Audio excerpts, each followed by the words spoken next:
Nous allons lire une portion de l'Écriture. Nous lisons dans Josué chapitre 1. Josué, le premier chapitre. Nous lisons d'abord juste le premier et le deuxième verset.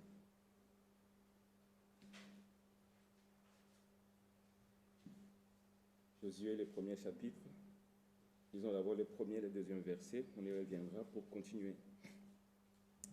Après la mort de Moïse, serviteur de l'Éternel, l'Éternel dit à Josué, fils de Num, serviteur de Moïse, « Moïse, mon serviteur, est mort. Maintenant, lève-toi, passe ce Jourdain, toi et tout ce peuple, pour entrer dans le pays que je donne aux enfants d'Israël. Amen. Amen. Seigneur notre Dieu, nous voulons nous recommander entre tes mains. Ajoute tes bénédictions sur la lecture de ta parole, Seigneur. Parle-nous ce soir. Voici, ô Dieu Tout-Puissant, ton peuple que nous sommes. Nous sommes réunis en ces lieux, pas pour venir écouter un homme, mais pour t'écouter, nous parler toi-même, Seigneur. Ainsi, ô Père, envoie ton glorieux Saint-Esprit, qui loigne, Seigneur, ô Dieu Tout-Puissant, chacun de nous, à partir de la chair jusqu'au dernier banc, Seigneur, que nous tous nous soyons sous l'onction du Saint-Esprit. Bénis-nous, Seigneur, ce soir. Parle-nous du haut des cieux. Au nom de Jésus-Christ, nous te demandons. Amen. Veuillez vous asseoir. Excusez-moi, ma voix aujourd'hui n'est pas très très bonne, mais nous comptons sur la grâce de Dieu. Il nous soutiendra. Que le Seigneur vous bénisse. Amen. Je vous transmets aussi les salutations de notre frère Lilanga, qui nous a appelés cet après-midi. Il m'a chargé de vous saluer au nom du Seigneur Jésus-Christ. Amen. Nous parlions l'autre fois de la mort de Moïse. Moïse, serviteur du Dieu vivant, il était mort. Et voici, au premier chapitre ici de Josué, il est écrit, après la mort de Moïse, serviteur de l'Éternel, l'Éternel dit à Josué, fils de Num, serviteur de Moïse, mon serviteur est mort. Maintenant, lève-toi, passe ce Jourdain, toi et tous les peuples, pour entrer dans le pays que je donne aux enfants d'Israël. Souvenez-vous que le peuple est parti d'Égypte avec la promesse d'aller dans le pays que l'Éternel avait promis de donner à Abraham, à Isaac, à Jacob, pays où coule le lait et le miel. C'était la promesse du Seigneur. Et comme la parole de Dieu arrive toujours à son accomplissement, nous avons pris le temps de parler de ce qui s'est passé au désert. Mais malgré les embûches, malgré les difficultés, malgré les épreuves par lesquelles le peuple de Dieu est arrivé, la parole de Dieu devait s'accomplir. Les promesses que Dieu avait faites à Abraham devaient s'accomplir. Et il avait promis de donner un pays à son peuple, un pays où coule le lait et le miel. Maintenant, il est arrivé au moment où, comme nous l'avons dit l'autre fois, Moïse, le serviteur de Dieu, au lieu de glorifier Dieu, il s'est glorifié lui-même. Et Dieu lui a dit, tu seras recueilli.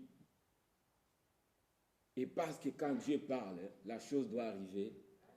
L'homme de Dieu, Moïse, que Dieu a témoigné qu'il était fidèle dans sa maison, pour n'avoir pas obéi à l'ordre de l'Éternel, il ne pouvait pas entrer. Ce soir, nous voulons parler de ce peuple maintenant qui arrive dans le pays de la promesse. Frères et sœurs, nous rappelons que la réalité du peuple d'Israël dans le naturel typifie notre réalité dans le spirituel. Donc tout ceci n'est pas une histoire, mais une réalité pour nous. Le peuple d'Israël qui est parti d'Égypte a mis 40 ans dans le désert. Et ces 40 ans étaient vraiment des années d'épreuve pour le peuple.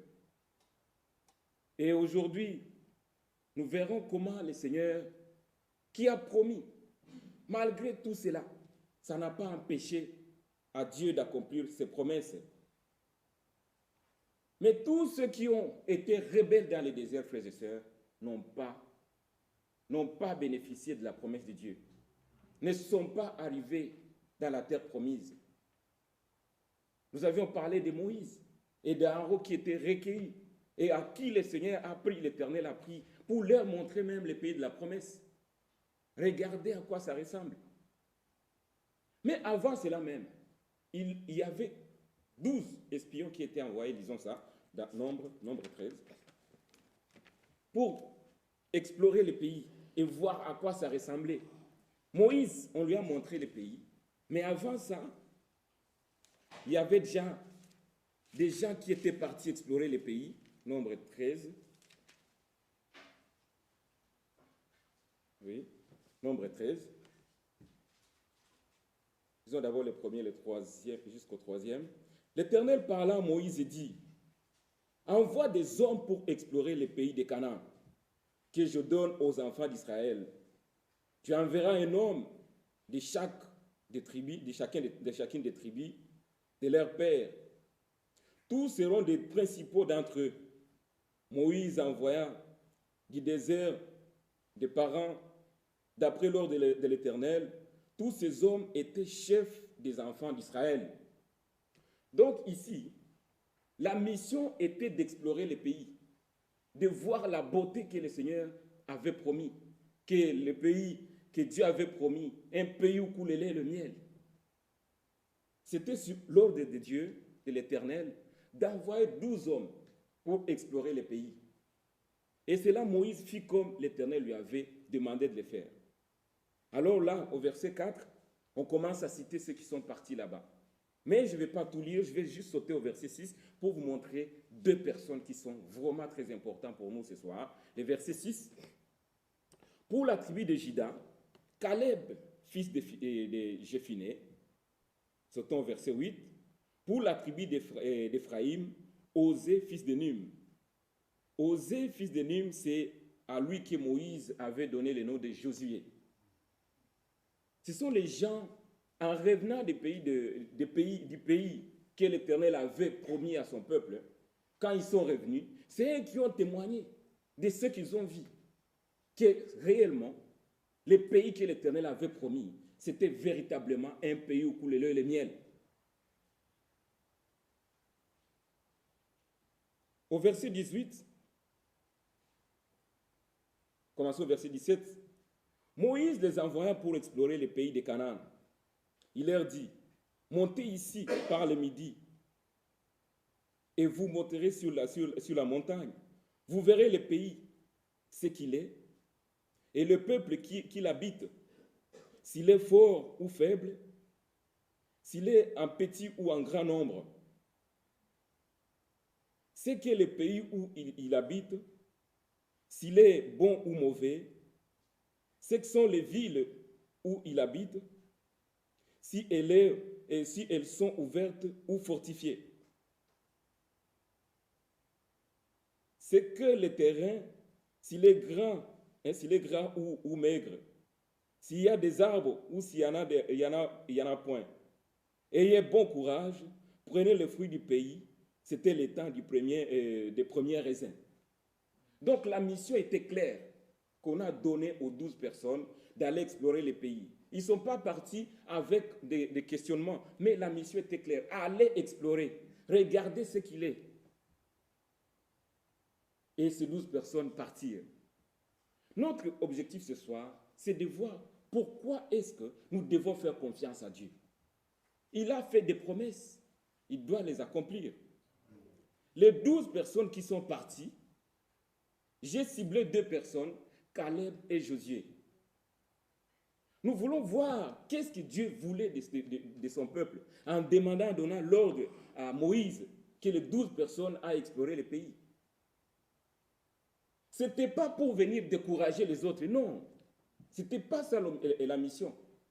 Mais parmi les 12 personnes qui partirent, bien-aimés frères et sœurs, il y a 10 qui sont revenus pour décourager. Lisons. On ne va pas tout lire, prenons le verset 25. Ils firent des tours de l'exploration du pays au bout de 40 jours. Donc, ils ont fait 40 jours pour explorer les pays que l'Éternel avait promis de donner à son peuple. Sautons au verset 27. Voici ce qu'ils racontèrent à Moïse. Nous sommes allés dans les pays où tu nous as envoyés. À la vérité, c'est un pays où coule le lait et le miel, et en voici les fruits. Ils ont même apporté des fruits. Ils ont témoigné que ce pays, c'est véritablement un pays où coule le lait et le miel. Donc, ce que Dieu avait promis, c'était vrai, frères et sœurs. Le but pour nous, c'est de comprendre que notre Dieu, c'est un Dieu qui ne ment point. Ce qu'il a promis, il réalise.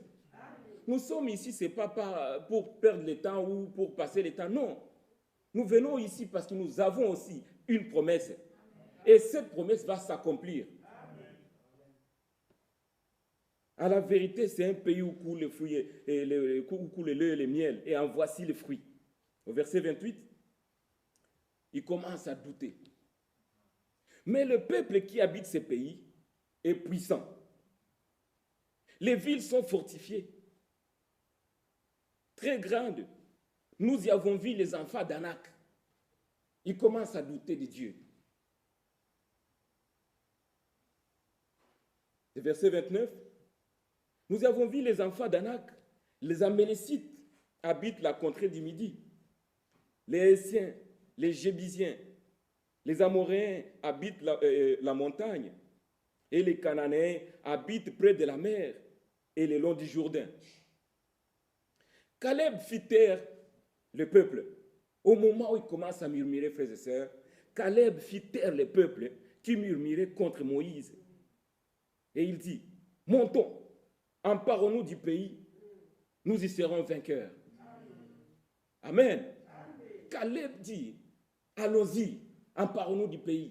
Au moment où il y en a qui commencent à décourager les autres, au moment où il y en a qui commencent à douter, en voyant les hommes, les villes fortifiées, ils se disent non, on ne peut pas y arriver. On dirait qu'ils étaient seuls.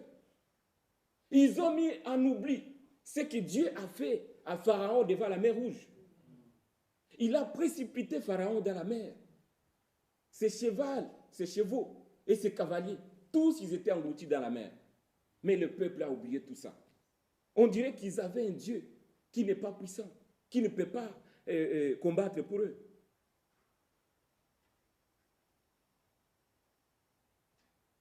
Caleb fit taire le peuple qui murmurait contre Moïse et il dit, montons, emparons-nous du pays, nous y serons vainqueurs. Voilà la voix de quelqu'un qui fait confiance en Dieu. Nous y serons vainqueurs.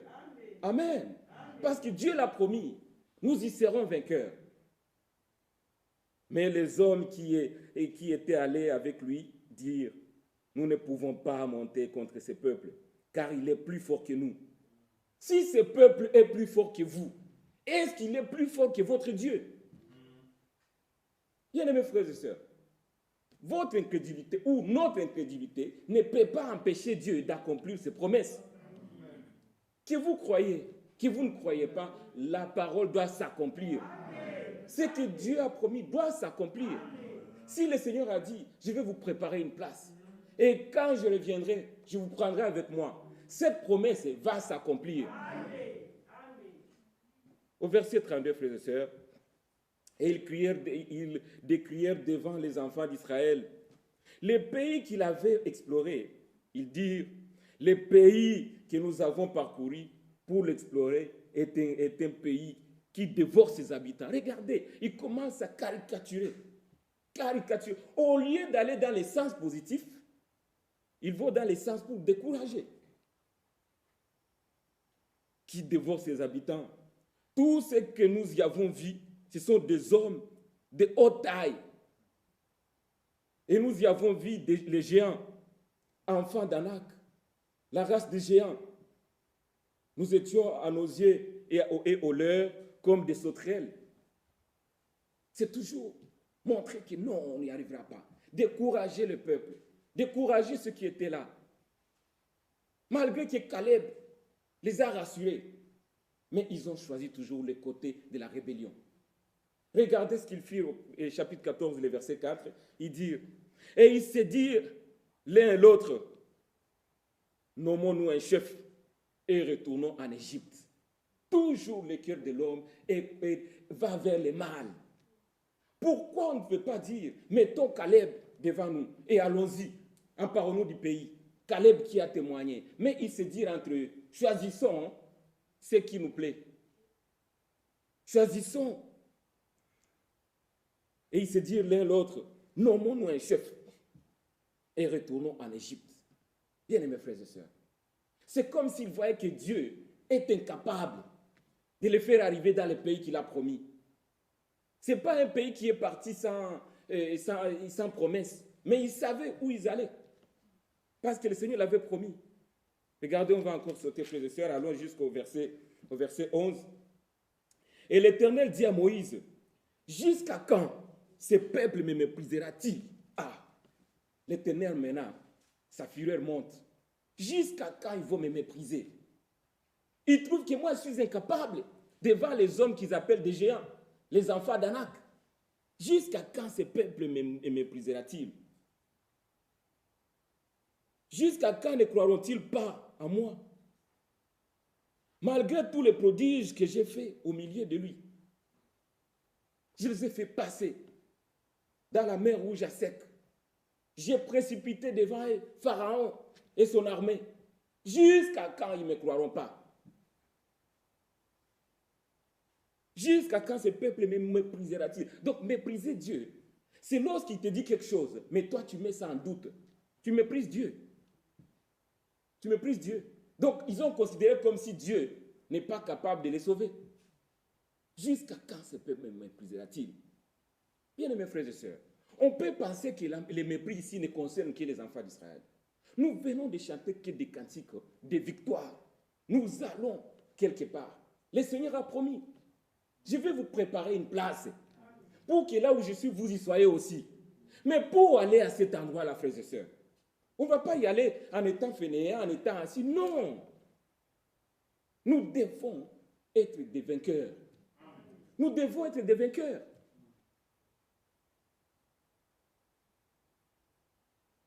Prenons 1 Pierre, 2 Pierre 3. Parce qu'ici, nous sommes concernés, frères et sœurs. 2 Pierre 3. 2 Pierre chapitre 3. Mettez un doigt là-bas, on va y retourner. 2 Pierre chapitre 3.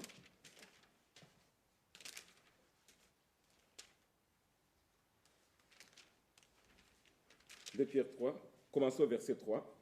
Sachant avant tout que dans les derniers jours, il viendra de mon cœur avec les railleries, marchant selon leur propre convoitise. Dans les derniers jours. Nous sommes pendant ce moment.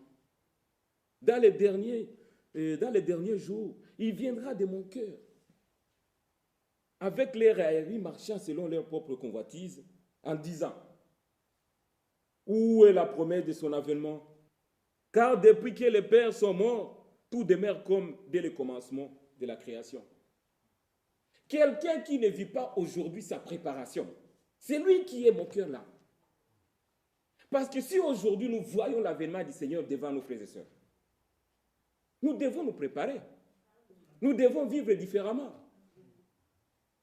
Mais si, malgré tout ce que nous voyons devant nous, cela ne signifie rien pour nous, on va se dire que Jésus viendra peut-être 100 ans. Il y en a même qui se moquent et qui disent à bientôt. Et ils ajoutent les bientôt de Jésus.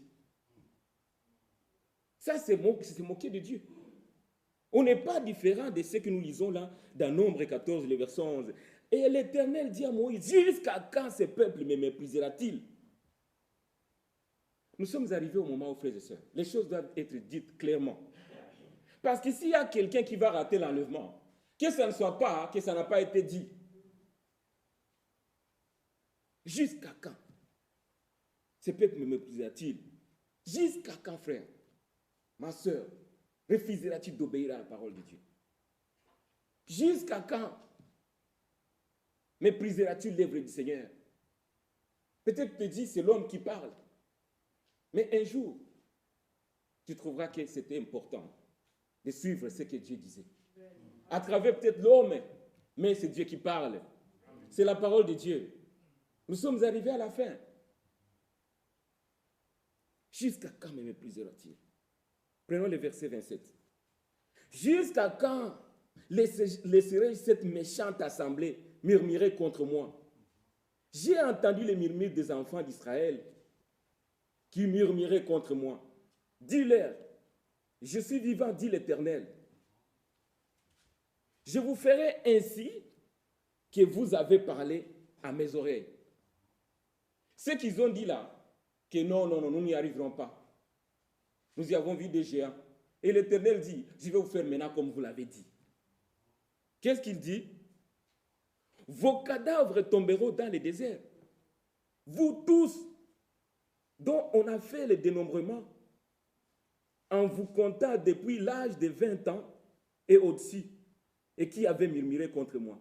Donc, à partir de 20 ans, au-dessus, il n'y a personne qui pouvait entrer. Parce qu'ils ont murmuré contre l'Éternel. Vous n'entrerez point dans les pays, les versets 30, vous n'entrerez point dans les pays que j'avais juré de faire habiter, excepté maintenant. Qui est ce Caleb ce soir? Excepté Caleb, fils de Jéphiné, et Josué, fils de Nun. C'est que les deux qui pouvaient entrer. Tous les autres, 20 ans et plus, ils ne pouvaient pas entrer. Pourquoi? Parce qu'ils ont désobéi.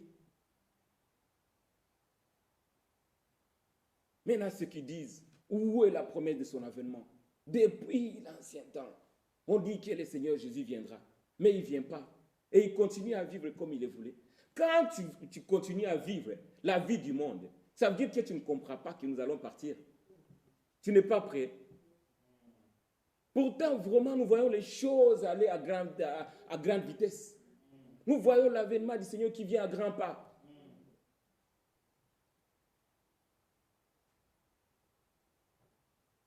Écoutez le verset 30.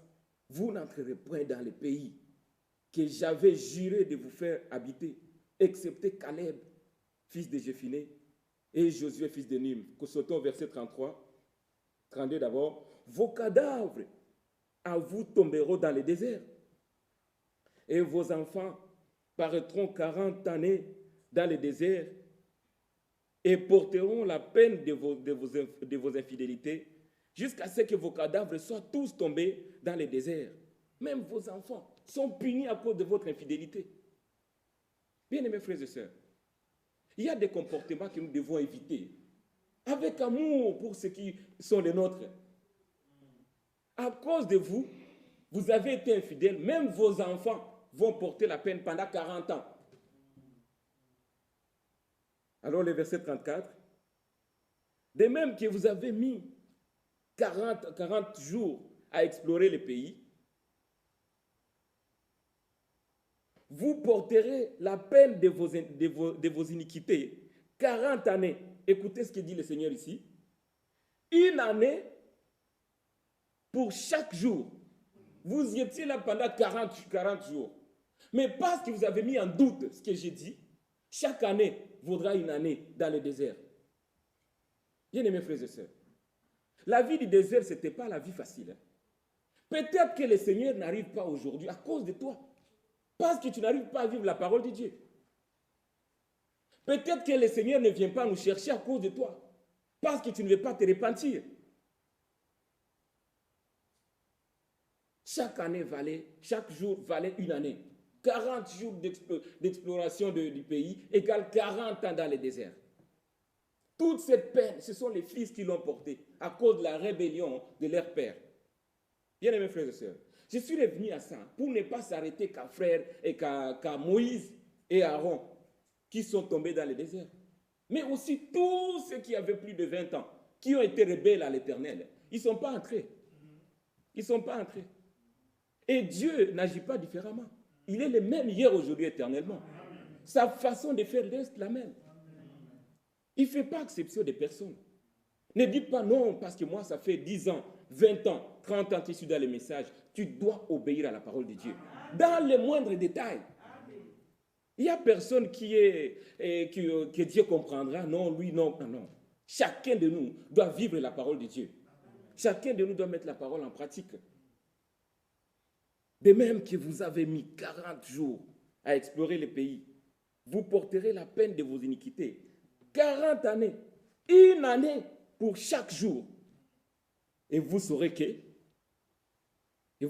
c'est que, excusez-moi, et vous saurez ce que c'est d'être privé de ma présence. Vous saurez ce que signifie avoir la présence du Seigneur ou avoir l'absence du Seigneur au milieu de nous. Si nous ne sommes pas obéissants à la parole de Dieu, Dieu ne sera pas au milieu de nous. Amen. Nous sommes en train de partir, frères et sœurs. Ici, nous sommes maintenant à l'époque où le peuple devait traverser. Bien-aimés frères et sœurs, quand le peuple traversait, Josué avait demandé que l'arche de l'Éternel précède. Si dans notre vie, nous ne mettons pas Dieu en avant, bien-aimés frères et sœurs, comment allons-nous réussir? Mais tant que le Seigneur occupe la première place dans ta vie, ce n'est plus toi qui combats, c'est l'Éternel qui combat pour toi. Il fallait que l'arche précède avant que le peuple traverse le Jourdain. Et comme l'arche avait précédé, encore une fois, le Seigneur a ouvert un passage là où il n'y avait pas.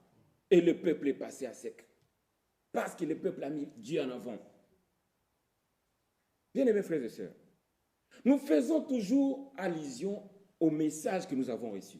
Le message que nous avons reçu, c'est un message d'appel à sortir. Pour aller où?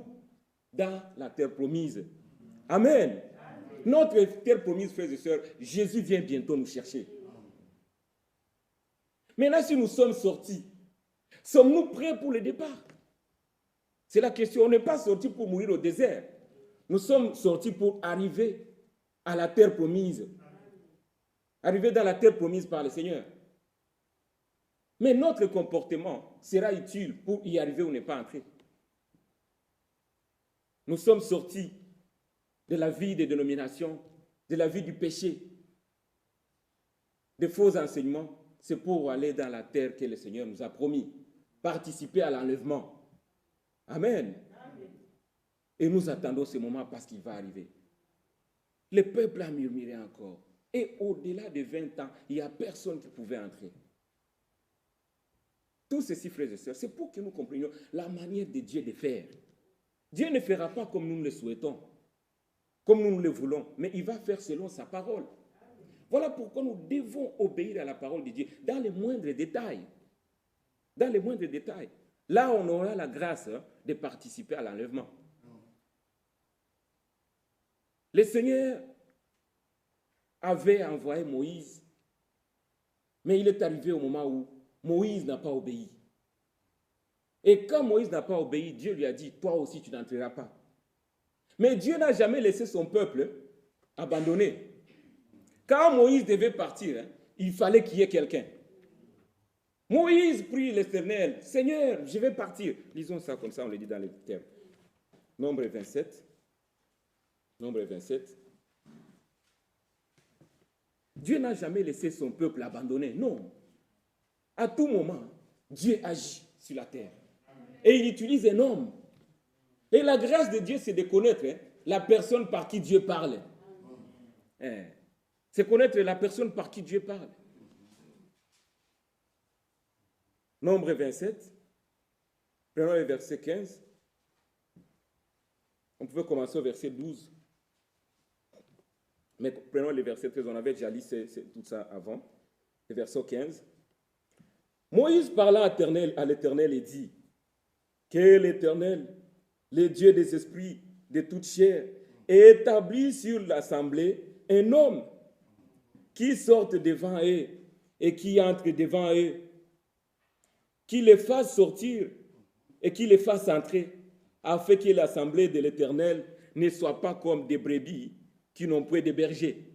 Ça, c'est Moïse qui implore maintenant la grâce de Dieu. Quand Dieu a dit, tu n'entreras pas, ce qu'on pouvait lire depuis le verset 12 là, tu n'entreras pas. Alors Moïse dit, que l'Éternel, le Dieu des esprits, de toute chair, établit sur l'assemblée un homme qui sorte devant eux et qui entre devant eux, qui les fasse sortir et qui les fasse entrer, afin que l'assemblée de l'Éternel ne soient pas comme des brebis qui n'ont point de berger. Frères et sœurs, nous n'avons pas suivi des fables, mais nous sommes dans les plans de Dieu. Amen. Nous sommes dans les programmes de Dieu. De même que Moïse avait reçu des signes, Branham, notre frère Branham, en avait aussi reçu. Et le message qu'il a reçu, c'est de l'appel à sortir. Voici Moïse qui demande, qui partira avec ton peuple? Moi, je serai recueilli. Mais qui va partir avec ton peuple? La même chose, on pouvait lire frère Branham, mais j'ai laissé mes brochures, où Branham aussi pose la question. Je me sens, je suis sur le point de partir. Mais à qui je vais remettre cette épée? Au moment où Branham est en train de se poser cette question, le Seigneur a suscité notre frère Franck. De même, comme Moïse a crié vers l'Éternel, qui va continuer un peu pour voir qu'est-ce que Dieu lui avait répondu. Le verset 18. L'Éternel dit à Moïse, prends Josué, fils de Nim, homme en qui réside l'Esprit, et tu poseras ta main sur lui. Amen. Pour répondre à la demande de Moïse, Dieu lui dit, prends Josué. C'est Josué qui va faire entrer le peuple dans la terre promise. Prends Josué, fils de Nim. Je mettrai son esprit et mon esprit en lui. Et Josué, c'est lui qui est l'homme que Dieu a choisi pour faire entrer son peuple dans la terre promise. Voilà pourquoi, comme nous avons lu dans Josué chapitre 1, Josué chapitre 1,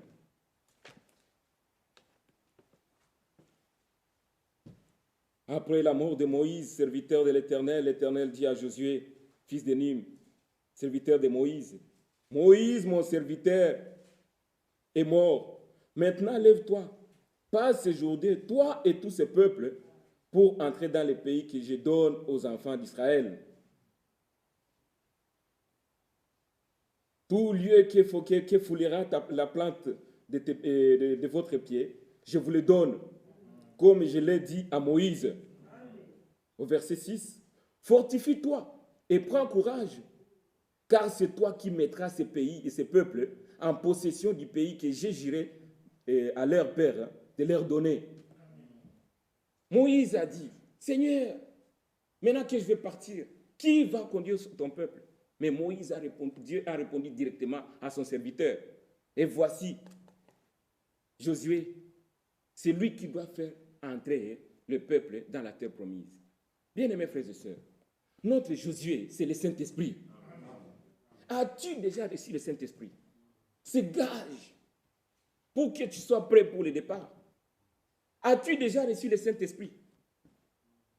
Et Dieu n'est pas responsable si tu n'as pas le Saint-Esprit. Parce qu'il a dit, vous méchants comme vous l'êtes, vous savez donner des bonnes choses à vos enfants. À combien plus forte raison je donnerai le Saint-Esprit à ceux qui m'obéissent? Tout passe par l'obéissance. Continuons ce que l'Éternel avait dit à Josué. Fortifie-toi et prends courage, car c'est toi qui mettras ce pays en possession du pays que j'ai juré à leur père de leur donner. Le verset 7. Fortifie-toi seulement et bon courage et agis fidèlement selon toutes les lois que Moïse, mon serviteur, t'a prescrites.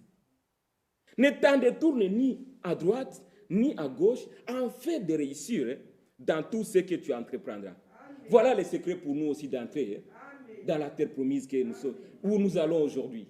L'obéissance à la parole de Dieu, frères et sœurs. Dans les moindres détails. Dans tout ce que nous pouvons faire, c'est poser la question. Quelle est la volonté de Dieu? Le verset 8.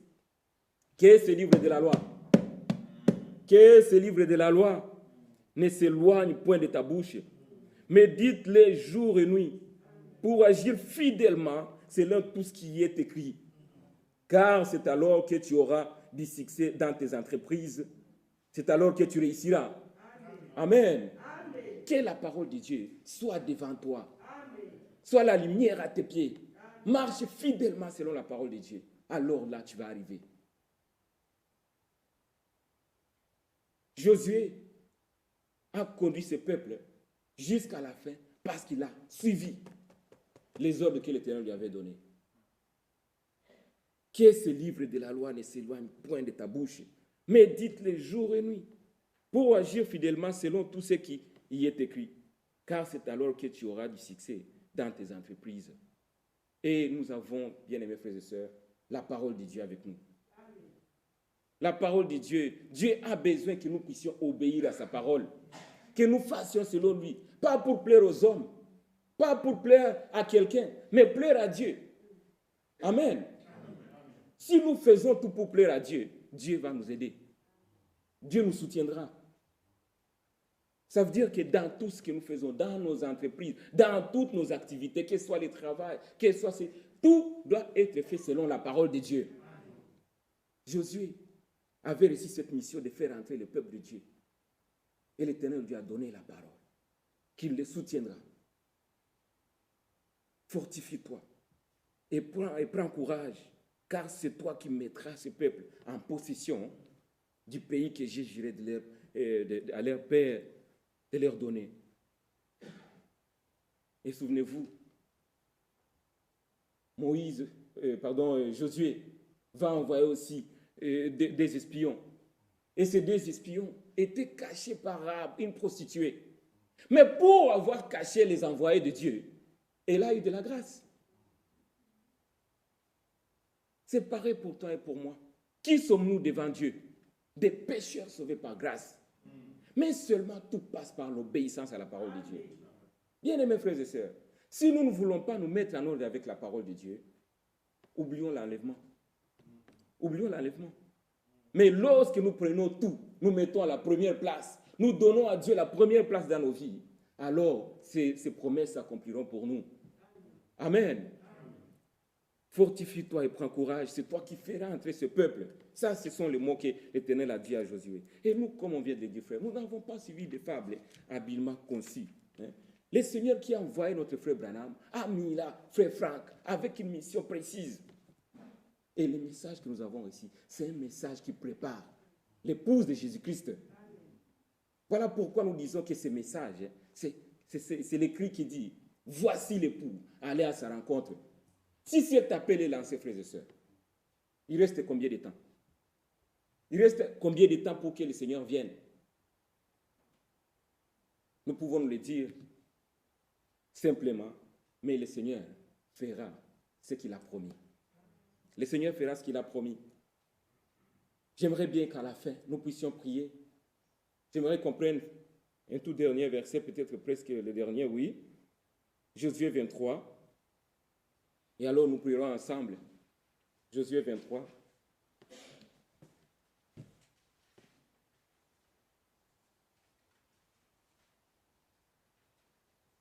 Josué 23, à partir du premier verset.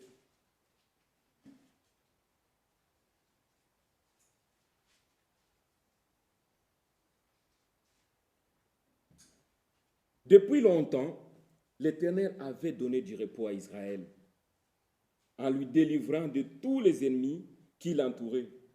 Josué était vieux, avancé en âge. Alors Josué convoqua tout Israël, ses anciens, ses chefs, ses juges, ses officiers, et il leur dit, je suis vieux, je suis avancé en âge. Vous avez vu tout ce que l'Éternel, votre Dieu, a fait à toutes ces nations devant vous. Là déjà Josué est avancé en âge. Vous savez, quand l'Éternel a choisi Josué, le choix de Dieu est précis. Josué était un combattant, c'était un guerrier. Et le Seigneur savait que devant le peuple, il y avait des armées, il y avait des peuples fortifiés. Mais il fallait quelqu'un, un guerrier, pour s'emparer du pays. Et le choix de Dieu était Josué. Maintenant, voici Josué qui arrive à la vieillesse, au verset 4. Voyez, je vous ai donné un héritage par le sort, selon les tribus, ces nations qui sont restées à partir du Jourdain et toutes les nations que j'ai exterminées jusqu'à la grande mer vers le soleil couchant. Sautons au verset 6. Appliquez-vous avec force à observer et à mettre en pratique tout ce qui est écrit dans les livres de la loi de Moïse, sans vous en détourner ni à droite ni à gauche. Josué répète les mêmes choses. Faites attention à la parole de Dieu. Soyez obéissants à la parole de Dieu. Sortez de votre imagination. Ne vous appuyez pas sur votre intelligence, mais appuyez-vous à la parole de Dieu. Le verset 7. Ne vous mêlez point avec les nations qui sont restées parmi vous. Ne prononcez point le nom de leur Dieu et ne l'employez point en jurant. Ne les servez point et ne vous prosternez point devant eux. Le verset 8. Mais attachez-vous à l'Éternel, votre Dieu, comme vous l'avez fait jusqu'à ce jour. L'Éternel a chassé devant vous les nations grandes et puissantes, et personne jusqu'à ce jour n'a pu vous résister. Un seul enfant d'Israël, frères et sœurs. Regardez combien, quand tu as Dieu dans ta vie, tu as de l'assurance. Amen. Un seul d'entre vous poursuivez 1000. Car l'Éternel, votre Dieu, combattait pour vous, comme il vous l'a dit. Nous aussi, c'est l'Éternel qui combat pour nous. Nous, avec notre force, on ne pourra pas y arriver, frères et sœurs. Tout ce qu'on a à faire, c'est vivre la parole de Dieu. Mettre la parole de Dieu en pratique. C'est par là que nous réussirons. Hein? Alors, regardez le verset 11. Ça concerne chacun de nous, frères et sœurs. Veillez donc attentivement sur vos âmes. Amen. Veillez attentivement sur vos âmes afin d'aimer l'Éternel, votre Dieu. Veillons attentivement sur nos âmes afin d'aimer Dieu, d'aimer sa parole, de mettre sa parole en pratique. Et c'est par là que nous réussirons. Nous sommes le peuple de Dieu, frères et sœurs. Toutes ces promesses qui étaient faites à Abraham dans les naturels sont pour nous aussi dans les spirituels. La parole de Dieu qui dit, je vais vous préparer une place, c'est la vérité.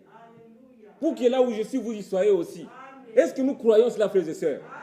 Si nous le croyons, nous devons vivre la parole de Dieu. Nous devons la mettre en pratique. Et ceux qui sont autour de nous ici doivent savoir, ces gens, ils sont différents. Nous devons vivre, notre vie doit témoigner de la promesse que nous attendons. Parce que ce n'est plus pour 10 ans, ce n'est plus même pour une année, frères et sœurs. Ce n'est plus pour longtemps, c'est pour très bientôt. Hein? Veillez donc attentivement sur vos âmes, afin d'aimer l'Éternel, votre Dieu. Aimez Dieu. Nous devons manifester dans notre vie que vraiment, nous sommes différents. Nous sommes un peuple, le peuple de Dieu. Amen. Quand ces Amalécites, les Jébusiens, tout ça, entendaient qu'Israël s'approchait, tous, ils tremblaient. Souvenez-vous de ce qu'on avait lu de Balaam. Quand ils apprenaient que le peuple de Dieu venait, il fallait chercher quelqu'un qui va maudire le peuple. Pourquoi? Parce que c'était un peuple puissant. L'Éternel combattait pour eux. Et il dit, qui peut combattre Israël? Qui peut compter la poussière de Jacob? Parce que Dieu combat pour eux, frères et sœurs. Et nous, c'est l'Éternel qui combat pour nous. Ce n'est pas nos forces, ce n'est pas nos moyens. Mais tout ça, nous l'avons dans l'obéissance à la parole de Dieu. Nous avons commencé ce sujet. Peut-être si c'est la volonté de Dieu dimanche, nous ferons juste une sorte de résumé pour voir exactement, sommes-nous vraiment le peuple de Dieu? Sommes-nous conscients de ce que nous sommes? Est-ce que si nous sommes conscients, nous vivons vraiment la parole de Dieu? Ou nous restons dans notre réflexion, ou nous nous disons, voici ce que nous devons faire. Nous devons faire comme Dieu le dit. Pas selon que nous le pensons, pas selon ce qui nous plaît, mais selon ce que Dieu a dit. Et tout ce que Dieu a dit est dans sa parole. Dans chaque agissement, dans chaque réflexion, dans chaque décision que nous prenons, nous nous référons à la parole de Dieu. Et si nous marchons de cette manière-là, le Seigneur sera toujours avec nous. Nous sommes le peuple de Dieu, frères et sœurs. Il ne faut pas douter de ça. Nous sommes le peuple de Dieu. Et le peuple qui va participer à l'enlèvement, c'est nous. Ne les cherchez pas partout dans les communes qui sont autour de nous, par-ci, par-là. C'est ici. C'est nous qui allons participer à l'enlèvement. Ne soyons pas comme un peuple qui n'a pas de berger. Non. Notre berger, c'est Dieu lui-même. C'est Dieu qui nous conduit. Notre Josué, c'est le Saint-Esprit. Chacun de nous doit être aujourd'hui certain, j'ai reçu le Saint-Esprit. Posez-vous la question ce soir. Ai-je reçu vraiment le Saint-Esprit? Parce que Jésus vient bientôt. Et notre compte, notre gage, c'est le Saint-Esprit. L'ai-je déjà reçu pour parler de l'enlèvement, pour parler de l'avènement du Seigneur? Nous avons chanté 3 cantiques ici. Et tout ne parlait que de ça. Parce que c'est là notre foi. Nous croyons dans ce que Dieu a dit. Je vais vous préparer une place. Même si nous le répétons 1000 fois, frères et sœurs, c'est la promesse. C'est pour cela que nous sommes réunis en ces lieux. Nous venons ici pour nous préparer à ce départ. Souvenez-vous, les disciples de Jésus, quand Jésus était pris, ils étaient là à regarder. Et l'ange est venu, vous, hommes Galiléens, qu'est-ce que vous regardez au ciel? C'est Jésus que vous voyez monter là. Il reviendra de la même manière. Et nous l'attendons. C'est nous qui l'attendons, frères et sœurs. Nous attendons l'avènement de Jésus-Christ. Pourquoi devons-nous nous conformer au monde? Pourquoi devons-nous vivre comme si nous n'avons pas une promesse? Ces jours-là, avant le départ de l'Égypte, il fallait les sangs. Les sangs sur les linteaux. Si quand l'ange passait, les sangs n'étaient pas là, cette maison était visitée par la mort. Et si le Seigneur vient aujourd'hui, frères et sœurs, et tu n'as pas le Saint-Esprit, tu ne vas pas participer à l'enlèvement. Voilà pourquoi aujourd'hui, si tu n'as pas reçu le Saint-Esprit, viens ici. Mieux vaut mourir ici et dire, Seigneur, je ne sors pas d'ici si je n'ai pas reçu le Saint-Esprit. Parce que notre départ est pour bientôt. Notre départ est imminent. Ne gardez pas de péchés inconfessés, frères et sœurs. Quelle que soit même la personne devant vous. Vous dites, c'est un enfant.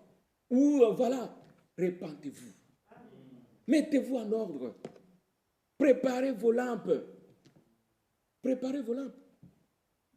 Quand je dis préparez vos lampes, je m'incline là-dedans, frères et sœurs. Parce que Dieu ne fait pas exception des personnes.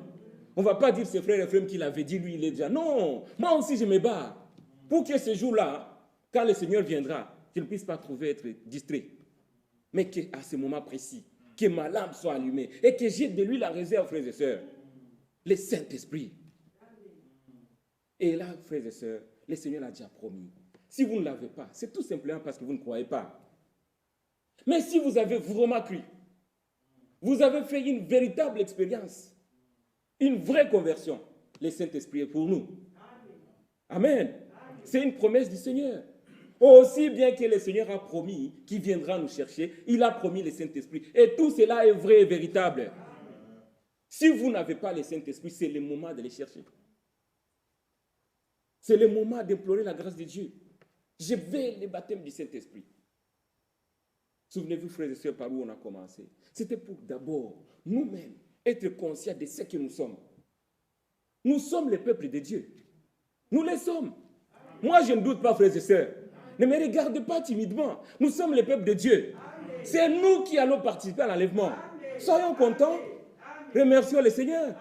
Combien dans ce pays, combien dans cette ville ne sont pas informés de cela? Mais toi, le Seigneur t'a choisi. Le Seigneur t'a vu. Et il a dit, je vais choisir du milieu des nations un peuple qui va porter mon nom. Et il est choix à porter sur toi. Quelle est la spécialité que tu as? Es-tu intelligent plus que ces gens? As-tu plus de biens que ces gens? Mais non, frère. C'est Dieu qui nous a choisis. Et c'est par la grâce. Les choix de Dieu à porter sur toi. Sur toi, mon frère. Sur toi, ma soeur. Qu'est-ce que Dieu attend de toi? L'obéissance à sa parole. Et par l'obéissance à la parole de Dieu, Dieu te donnera le Saint-Esprit à ceux qui lui obéissent. C'est nous qui devons obéir à la parole de Dieu. Cette parole que nous recevons, frères et sœurs, beaucoup ne l'ont pas reçue. Beaucoup ne l'ont pas reçue. Et ils sont distraits. Il y en a même qui parlent de l'avènement du Seigneur. Je me rappelle, j'ai parlé avec un frère l'autre fois. Je lui dis, même s'ils parlent de l'avènement du Seigneur Jésus-Christ partout dans les églises là, s'ils n'ont pas accepté l'envoyé du Seigneur dans ce temps, ils ne participeront pas. Dieu a envoyé un prophète avec un message qui prépare l'épouse. Tout passe par là. Et quand le Seigneur a envoyé un message, il a aussi choisi un serviteur fidèle et prudent pour que tout soit clair devant nous. Quelle est la question qui n'est pas répondue aujourd'hui? Tout est connu devant nous. Tout est devant nos yeux. Alors tout reste, c'est à nous maintenant de nous conformer à la parole de Dieu, de mettre la parole de Dieu en pratique. Le Seigneur qui vient bientôt, c'est nous qui le prendra, frères et sœurs. Soyons prêts parce que l'avènement du Seigneur est très bientôt. Et pour lire un dernier verset, frères et sœurs, et alors frère Michel viendra nous conduire dans la prière Ecclésiaste. Ecclésiaste chapitre 12.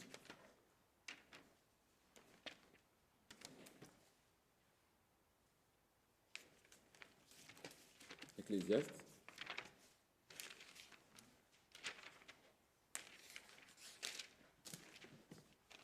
Oui, Ecclésiaste, le tout dernier chapitre, chapitre 12.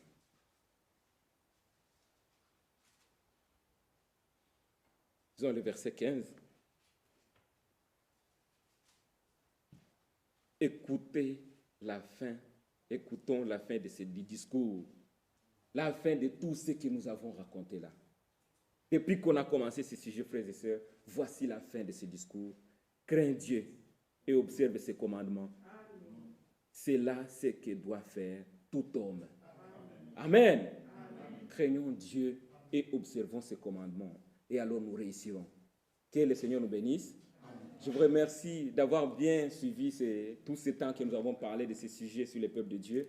Dimanche seulement, on fera juste une liaison de ce qui nous concerne par rapport à ce qui a concerné les peuples de Dieu dans les naturels. Et nous avons fini ce sujet. Vous remarquez que le Seigneur vous bénisse richement. Nous avons parlé des choses dans la simplicité, mais c'est des choses essentielles pour nous tous. Si nous n'obéissons pas à la parole de Dieu, nous ne verrons pas ce jour-là. Nous ne serons pas là. Mais tout passe dans l'obéissance de la parole de Dieu. Que le Seigneur vous bénisse richement.